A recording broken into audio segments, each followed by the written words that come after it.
Hey, y'all, and thank y'all for tuning in. Now, if this is your first time, welcome. Now, if you've been here before, welcome back. Y'all, I am truly excited. That's because we are going over the Lasagna Lover's Ultimate Chicken Lasagna, y'all. And on this channel, the food is always the star, y'all. Now, let's get going. What we have here in this sauce pot is the veggies working. We have some mushrooms, butter, and we have some bell peppers in there too as well. Red onions, green bell peppers, and mushrooms, y'all. This is going to be the base of the sauce that we're going to be making. Now, we're going to go ahead and incorporate our heavy cream in because we have the butter melted. We have the veggies softened up a touch. The onions are translucent, y'all. So we want to go ahead and get this heavy cream in there at this point in time. We're making sure the heat is on high. Whatever heating element you use, you want to make sure you get the temperature up because that cream instantaneously, y'all, depletes your temperature. It drops the temperature of what you have in there. So make sure you have your heating element on level high or whatever you need according to your heating elements, okay? So what we adding in there now is cornstarch. For me, cornstarch just makes a mess. I don't know about y'all, but it does for me. So we thicken it up, y'all. We let this come to a boil. Now, we are whisking this, even though I'm not whisking right now. Trust me, y'all, I am whisking this because it will stick to your sauce pot, and you don't want that because then your cream's going to be burnt. Now we're adding milk. How much milk am I adding in? Well, I'm adding it in according to how much I'm making. Now, I would tell you that was 2 cups of milk that I added in, maybe 2.5 cups of milk that I added in. The cream that I added in was a cup of heavy cream first. Then I added in more heavy cream, which I added in 2 more cups of heavy cream. So we have 3 cups of heavy cream working in total, y'all. We phased in the heavy cream. We phased in that milk too. Now we have this Italian herb, better than bouillon, that we're working, and we're bringing this up to temperature. We put 2 tablespoons of cornstarch. You saw me put that in earlier. That was 2 tablespoons of cornstarch. That made the mother. That made it thick. I had the bell peppers, mushrooms, and onions working in that butter, sweating that out, y'all. And then we added in the veggies. Just how you see me adding in these veggies into this saute pan right here, y'all. It was the same veggies we put into the sauce. But now we are sauteing up the veggies to go with the lasagna, y'all. That's what we're doing right now. We're making sure this is on high heat, sweating it. Not too fast, but not too slow. This is an electric burner. When I say high heat, I don't mean on level 10. Mine goes to level 10. High heat would be about level 7, okay? Now I have this on about a level 8 because I've added in my pork sausage. This is a mild Italian pork sausage that we added in right here, y'all, okay? So you can add what you want. If you want to be sweet, go ahead and add sweet. If you want to be spicy, you can add spice. Italian sausage, like the hot Italian sausage, y'all. Or what you can do is add whatever flavor agents you want. That's going to heat that up for you, y'all. This is winter time. Y'all, this is the holiday season and chicken lasagna. Woo-wee. Y'all, that is a staple during the holidays. I must say so. I am hoping from the bottom of my heart, y'all are enjoying your holiday season because that is what it's all about, is making sure that you take the time and smell the roses. Take the time. Breathe in the air, y'all. I'm adding chicken base, or chicken stock rather, into this right here. So I had some chicken stock from the chicken that we made earlier. You don't see it now, but we made a chicken broth, or a chicken stock rather. So we took the chicken, deboned the chicken, used that and made a stock. And that's what I incorporated in this Italian sausage, okay, y'all? So we're going to make sure we break it up, make sure we get it lock and step. Take your time with it, y'all. If it's more than one of y'all in the kitchen and it's a family, have fun with it, y'all.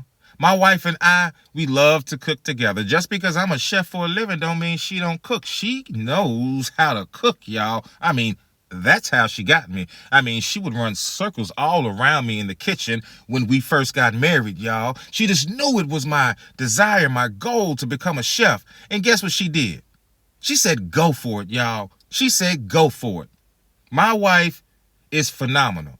She made so many sacrifices in order for me to be the man I am today, the chef I am today. Shout out to my wife. Shout out to every woman in the world that supports they man through the ups and the downs, y'all. This is the chicken that I was talking about, y'all. So we poached this chicken, deboned the chicken, and we had the broth from it too. So it really was a stock that we made. Once it congeals, oh man, it looks so beautiful. So make sure you keep that, y'all. That stock, that broth. This is ricotta cheese and 2 eggs, y'all. That's all this is right here. It's ricotta cheese and 2 eggs so far. Make sure you incorporate those eggs inside that ricotta mix. It will help it hold. It will help that ricotta mix hold because you need that for your filling. And trust me, if you don't put eggs in that ricotta cheese, you will notice a difference. And I prefer to use fresh basil. So we'll chiffonade the basil. We'll go over chiffonade one day, but that's just rolling the basil up and slicing it with your knife. Or you can just tear it with your hands too, and that way the basil doesn't bruise as much. Add whatever flavor agent you want inside of this dish, y'all, because it's according to your palate, not my palate, y'all. I have Montreal chicken seasoning in there, some Italian seasoning in there too as well, with other flavor agents, y'all. Add whatever cheeses you want. Make sure they fresh, y'all, instead of bag shredded cheese. It's worth it, y'all. We have Monterey Jack cheese in there. Fresh mozzarella cheese is in there. White cheddar cheese is going in there too as well. Parmesan cheese is going in there too as well, y'all. Yes. And we have Gouda cheese that we also incorporated into this dish, y'all. Yes. We threw some Italian base in there. Now, it doesn't matter what base you use, but they do have certain brands out there that are a little bit better than others and that carry more variety than others. As you saw me with a better than bouillon earlier, I added that.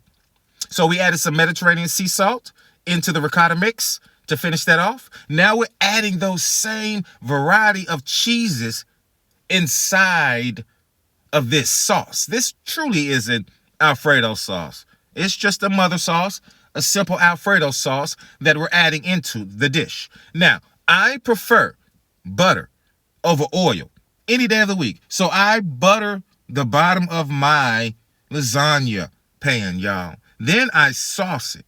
Don't worry, the sauce still will hold. It won't break. Think about it. If you spray it with oil, does it break? No. It won't break. Now, we are making this lasagna, y'all, with oven-ready lasagna shells. Why am I doing this when I know how to make my own pasta, when I know how to cook lasagna, boil the noodles and lay it out? Because I want you all to see how it turns out with oven-ready lasagna.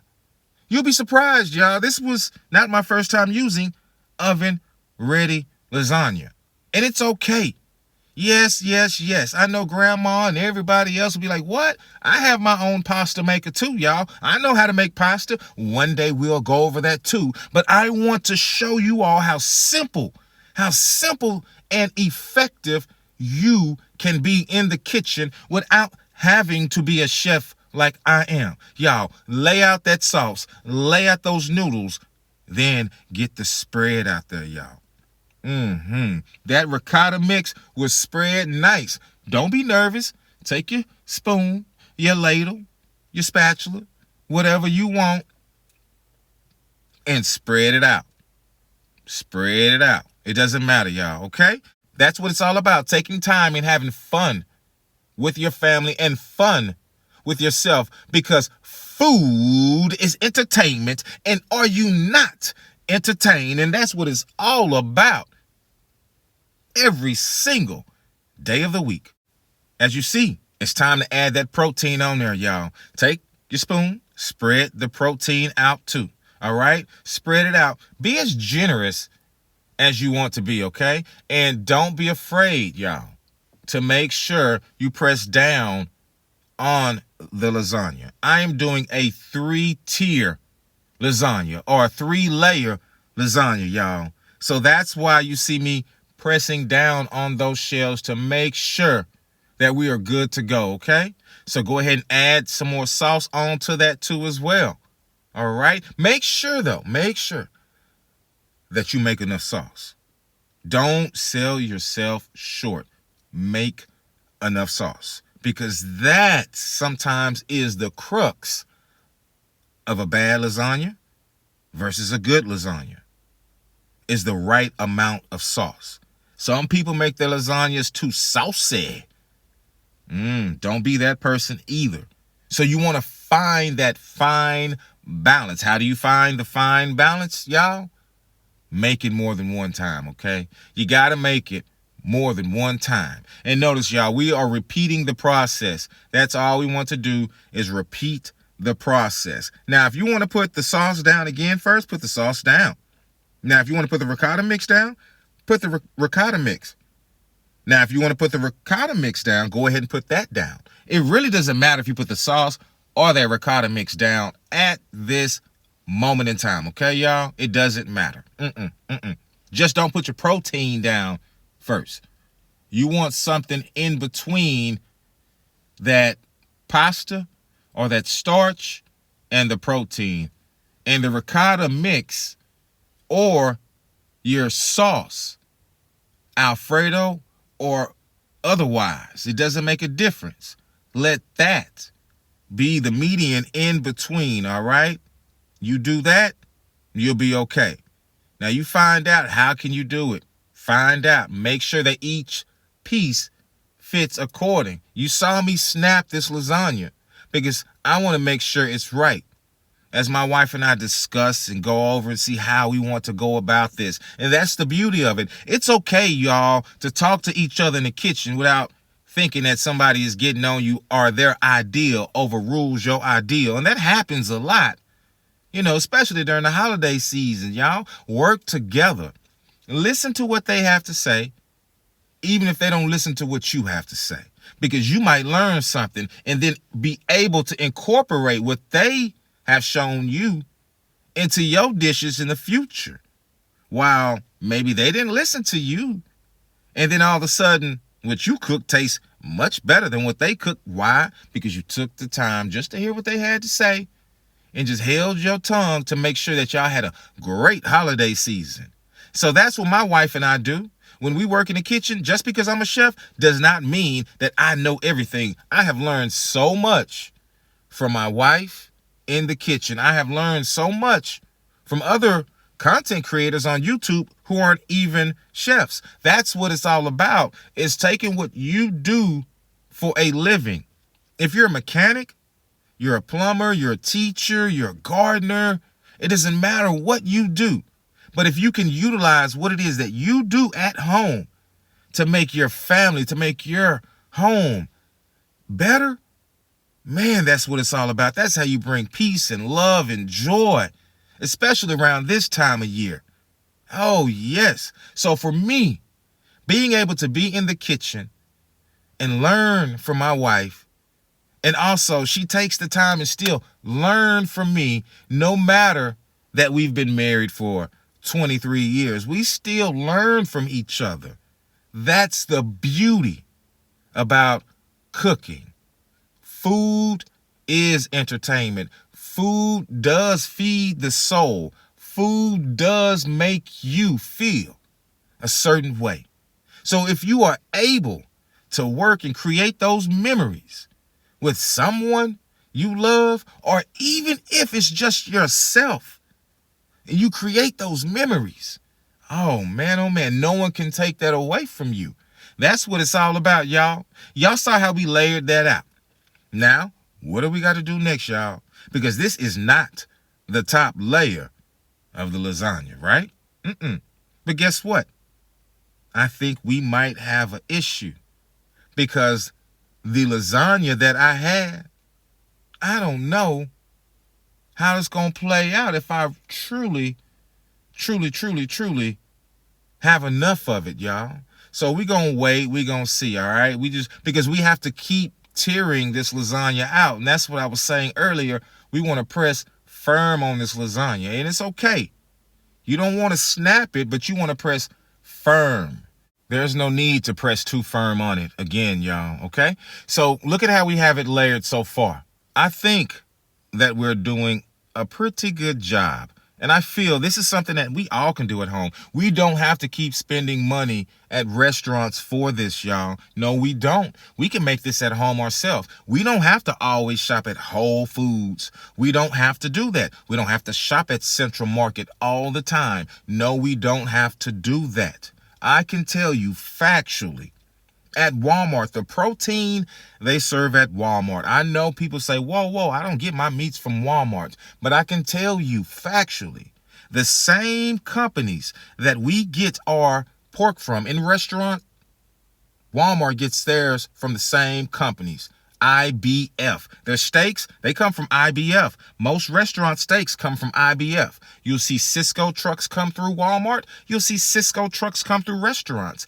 It is just that Walmart's gotten better in the past 5 years. I would say since we went through our global situation, they have gotten better because I had to shop for a lot of clients during this time frame, which was risque. Woo-hoo. But God was with me. I say that truly, God was with me because these are senior citizens that I am taking care of, that I'm cooking for, and they don't need to be out. No, they don't. And God has blessed me to be out and to see all these transitions and changes, that's going on in the stores. And I'm telling you, it is okay to shop at Walmart and buy product there. It's okay to shop at Kroger and buy product there. It's okay to shop at whatever store you so choose to shop. Don't follow these foodie trends. Follow your budget.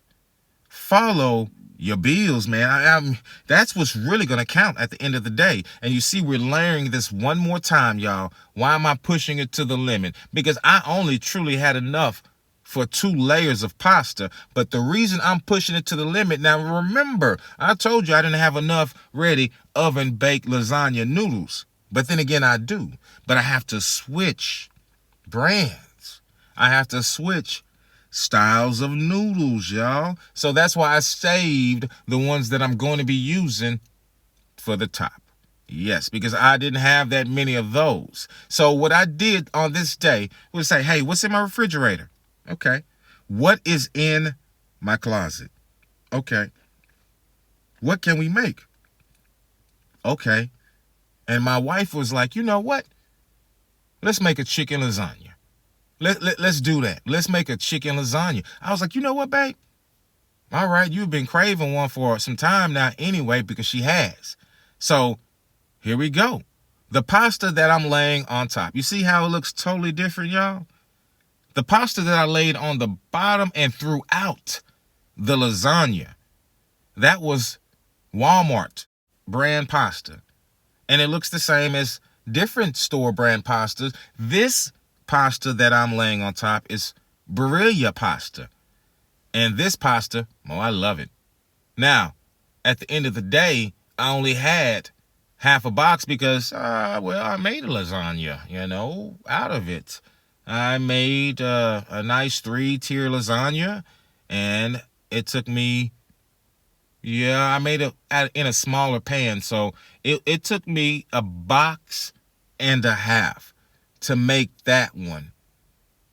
But I still had some left over, and that's why you see me breaking those little pieces off to cover up every little section that I can cover, y'all. That's what it's all about. Utilizing your resources, utilizing what is in your pantry, what is in your refrigerator, what is in your freezer. Now, my wife and I, if we go out to a fast food restaurant, on average, living in Texas for 2 people with a drink and a nice full-size combo, that's going to cost us $25. Now, $25 doesn't seem like a lot, but $25 for 7 days in a week is a lot. That's a lot of money. $25 for 5 days in a week is a lot for me.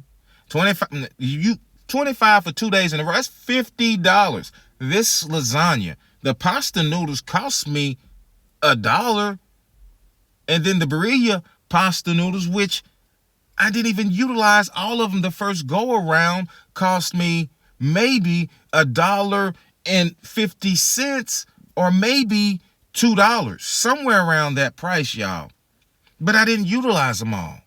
I was able to make another lasagna or portion of another lasagna with those noodles. The heavy cream that I'm using, I'm not using the entire container of heavy cream. I didn't use all the shredded cheese. I didn't use all that milk. This lasagna cost me no more than $6 to make at home using the costing method that we use in the commercial kitchens, in restaurants. Using that same costing method, noticing what I'm using. That's the beauty of it. I had so much chicken left over. I didn't use all the chicken. I used all of the pork sausage, which was 1 pound, and that pork sausage cost me maybe $3.50 because I caught it on sale. That's the beauty of it. When you cook for yourself, you save funds. You save money. Now look at where we are. Look at that. And take a look at the final product, y'all. And I must say, woo-wee, that look good, Dal. We save so much money, it make no sense. Now, if you feel like it's something that we miss, let us know so we can add it to the playlist, y'all. We trying to be in your up next section and in your browser. We trying to educate y'all. So y'all be sure to like, comment, and subscribe. And we'll see y'all on the next side. Thank you for your time.